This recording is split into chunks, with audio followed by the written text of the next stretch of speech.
Ginuso karon sa usa ka konsehal sa Davao City ang pagpatanggal sa mga abandonadong sakyanan nga nakapark daplin sa kalsada.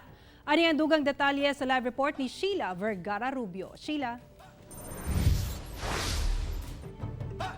Sara, ang pagpatanggal sa mga abandonadong sakyanan nga naa sa mga daplin sa kakalsadahan mo isa sa mga pamaagi nga nahuna-hunaan aron muluag ug mas mohapsay ang mga kalsada.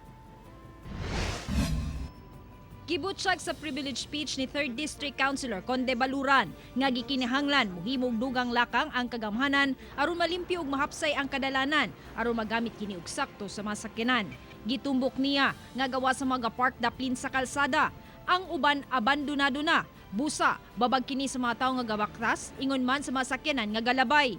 In order to free our road from obstruction, considering that many of our motorists are using these supplemental roads during traffic, most especially during emergency situation where fire trucks and ambulances must be of priority to attend emergency assistance. Giduso giliyon ni Konsehal Baluran ang resolusyon aron hangyoon ang CTTMO nga susihon ang mga area sa syudad asa dunay mga abandonadong sakyanan.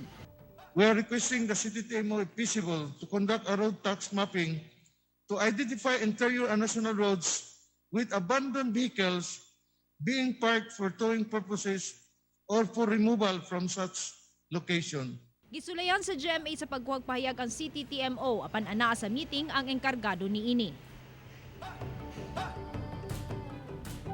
Hinon Sara, diyang nagapahigayon og clearing operation ang CTTMO subay sa mando ni President Rodrigo Duterte. Ginalakip na niini pagkuha ang mga sakyanan nga naa daplin sa kalsada. Sara. Okay, daghang salamat Sheila Vergara Rubio.